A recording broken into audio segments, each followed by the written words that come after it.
talk about a lot of things that are going to impact the rest of the West Coast that hasn't already been impacted. And I hate to say this, but the news continues not to be good. And if you look at the center portion of Rense.com, center column, look under the top, the Fukushima catastrophe, you'll see, if you scroll down there, lots and lots of very interesting headlines. I'm going to read just a few of them, then we're going to concentrate on one as we begin our conversation. Welcome back, Michael Collins. How are you? Oh, I'm just fine. I wish the news was better, but I got to tell you, yours is the go-to place to find out these new and just incredible things, and they can be backed up and multiply sourced from all over the place. Yeah. And when you think about how much all of us and the listeners, rely on the Pacific, some of the headlines are really quite something. 20 million tons of Fukushima debris. That's what I'm going to hit on here. Let me read a few more real quick and thank my colleague Richard Wilcox over there, who is in Tokyo, who's been sending the best stories, and I pull up a few and we flesh it out, and it is very thorough. Here we go. Okay. The first story is, as you just heard Michael say, 20 million tons of Fukushima debris is getting closer to the West Coast. It's coming. It's coming here. 60% of the public oppose Japan's exporting of nuclear technology. Not a surprise. Energy report skips the nuclear phase-out. That's a Japanese report. Utilities seek resumption of plutonium thermal power generation.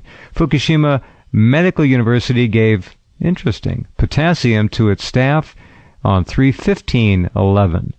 Why billionaire Paul Allen backed the pro-nuclear film Pandora's Promise, and on and on. You can check out the stories, and they're all there.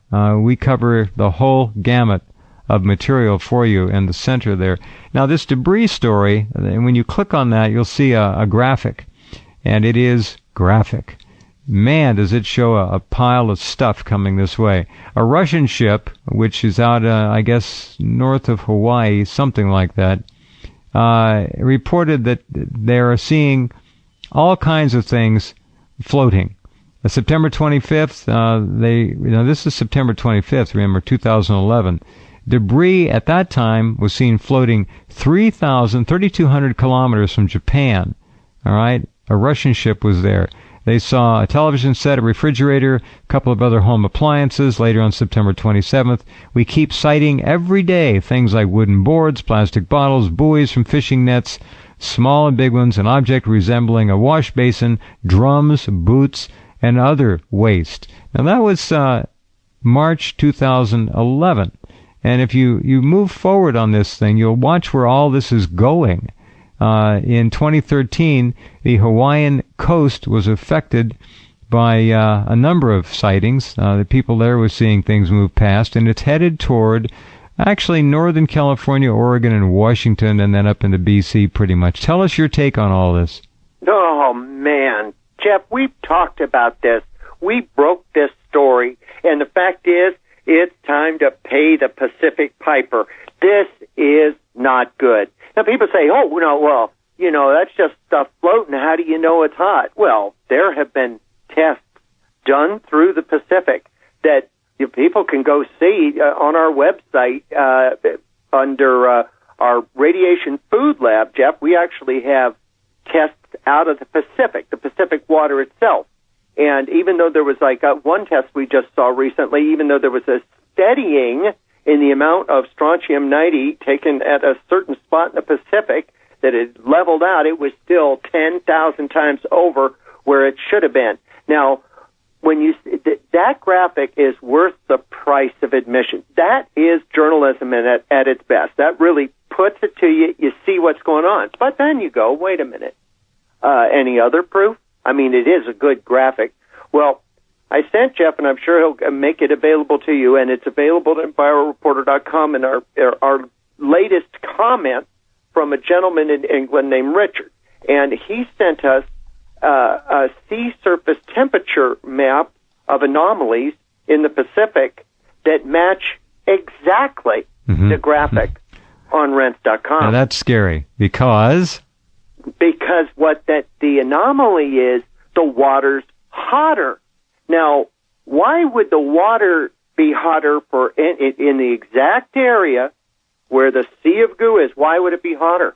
I mean, is it possible that it's radioactive and the actual amount of radiation is exuding heat from its decay? You know, radiation gives off heat when it decays. Sure. So if that's the case, then look at the size of it. I mean, if you look at that illustration, you know, it nails it. It's from the Japanese coast almost all the way to North America. And you know what? People are like, okay, then what? So what? It's in the water. Well, how many folks eat fish? But we've already talked about this, but this is more important than ever that people understand this, is in various studies that we've uncovered and published about, a couple of the findings show this. You have a higher concentration of radioactive material in the very top layer of the ocean. The very top layer of the ocean is the one that is exposed to wind. The wind makes oceans choppy. Storms come, make a whole bunch of mist go in the air, and according to really excellent tests out of the United Kingdom, radioactive mist can go as far as 200 miles inland, as measured by the English government, British government, 200 miles inland. This was measured in the Irish Sea on the west coast of Wales. Now, if anybody knows that in the British Isles there, the Irish Sea has Ireland to the west there, so it does act as a massive barrier to the full brunt of the Atlantic's fury. So the kinds of mist that you would see in the Irish Sea off the Welsh coast that blew in 200 miles are nothing compared to what we have here. And we know the mechanism that this looking to be actually warm, if not hot. On that image, Jeff, put together by a intelligence affiliated private sector industry corporation, this image actually shows an area in the Pacific that has got to be the size of California and Nevada put together. That is many degrees over the temperature of the ocean. Yeah, it's too hot. It's not supposed to be that hot unless there was some volcanism underneath it, but there's not because it's moving apparently. And that volcanism couldn't account for that. No, 15 miles, 15 kilometers an hour, I think is 15. It's running at 15 miles an hour on average. That's how fast. You know what? We know. Toothbrushes, socks, pants, you name it, everything. Oh, yeah. Everything you could want. Now, we know a lot of people have gotten detectors, but I got to tell you, it's up to the people who listen to this program to step up and get this material when it comes, and make sure to protect yourself by wearing rubber gloves and using face masks and not just getting it everywhere. But the fact is, you've got to treat anything like this as if it were a hazardous substance. If you've got any brains about it, and then you get it to somebody you know who's got a detector, detect it, film it, put it on YouTube, tell us about it. You know, anybody can do this. You got to step up to do it. I'll tell you, the way the graphic shows and the way this heat image shows, it's following that Kuroshio current, Jeff, that comes right off of Japan. Yeah. And one might think, now wait a minute, you mean it's taken all that time for this super hot mass of thing to come across the Pacific? Well, I got to tell you something. This thing has been going on for in excess of 2 years, and while the vast majority, the massive amount of it is still to get to us, we've had faster moving amounts of radiation impact the West Coast, absolutely, and British Columbia. And that comes in the form of, you have this radioactive, we know that the water we know that millions and millions and millions of tons of Pacific seawater has been heavily irradiated. We know that the University of Davis did a peer-reviewed, superb report on the existence of a thing called buckyballs, which is like a geodesic spherical thing that holds multiple amounts of uranium, isotopes, and uranium is the basis for most of the fuel in the Fukushima reactors.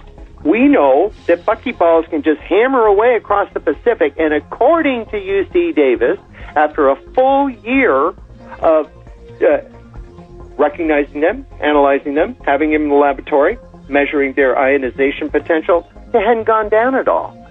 So that this thing could be out there, and it might change tomorrow. The actual heat print that it's leaving, that the satellites are picking up, Jeff, but I got to tell you something.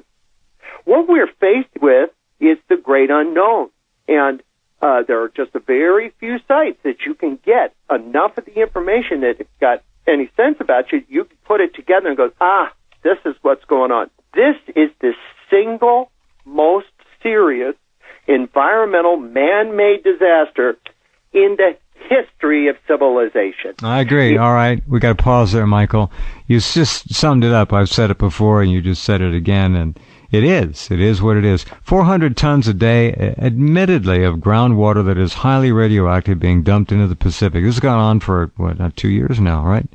And it keeps going out into the ocean. Dilution is not the solution. Remember that. It doesn't work that way. Tsunami debris coming from Japan, primarily the Sendai area, and the power plant area, of course, coming toward the west coast. This is not good. It's been landing already in B.C., as you know, in Washington State. There have been things.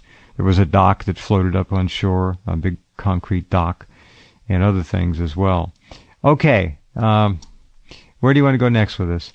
Well, the thing is, the conservative way of thinking about one's diet and how to handle this, if one wants to just think about themselves and not think about all the beautiful sea creatures that are suffering because of this, and the mass beachings of like ring seals with lesions, the things that look like they are radiologically caused. Induced, It very much reminds me of the Gulf of Mexico and the catastrophe there from Corexit and what they've done to the environment. All the species in the Gulf, the whole thing has been just wrecked. Just wrecked. And the thing is, if you want to think selfishly, which one shouldn't, but if you want to think selfishly, say, you know what, I don't need anything out of the Pacific. They're right. I'm done with that sushi, and man, I'm staying away from tuna. Well, okay, but are you eating Jell-O? Do you brush your teeth?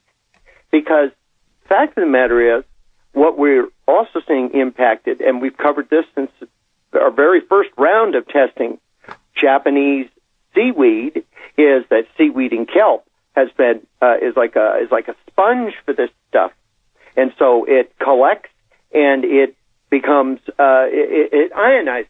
Now, I'm going to tell you something. When you go to detect food with a really sensitive instrument like the Inspector nuclear radiation monitor, which can detect gamma, of course, but also alpha and beta, the fact of the matter is, if you detect something significantly over background because of the food, and you know from what the food is exposed to and how it interacts with the earth, how much potassium-40 it sucks up into it, because, for example, coffee is very hard to detect because it's so filled with potassium-40 that it comes in higher than background consistently unless it's really bad coffee. So, but the thing is, there's this stuff out there called carrageenan, and we've talked about this before, Jeff. But we went out this week, and it's in so many products. That's amazing. It's in almost everything that needs to retain moisture. I mean, they take the one of the qualities of seaweed is that it retains moisture. It's pliable. And so they take this stuff and they put it into Jell-O, they put it into bread, they put it into your toothpaste because you've got paste and you want it to stay pasty or not dry out. Well, we went and got some Jell-O mixed, and actually South African of origin, and it was 25.9% higher than background, and careful measuring with it in its container. Now, we went just all on our website. It's Radiation Food Lab. It's all there, photos, the whole thing, the whole name of the market. So what you're saying, there's carrageenan in the South African Jello? Yes. And it's sourced, obviously, carrageenan, most of it comes from Japan. That's the implication. But there's the rub. What is the rub? There's actually a lot of carrageenan around the Horn of Africa, where South Africa is. Oh, really? It would make sense to get your seaweed from there. However, as we know, with like the latest battle with the Chinese over solar panels, how they'll sell them for, according to the U.S. government, sell them for less than cost so they can monopolize the market. One can imagine that kind of business practice takes place possibly with the same kind of thing with seaweed. But let's just assume that it is Japanese or seaweed from the Asian area. 25% higher than background is very significant. And yeah, we returned it. And it's a problem with returning something like this. There's nothing wrong with it. You can see looking at it. And this was some Tony health food store. And, they go, is anything wrong with it? And what are you going to say?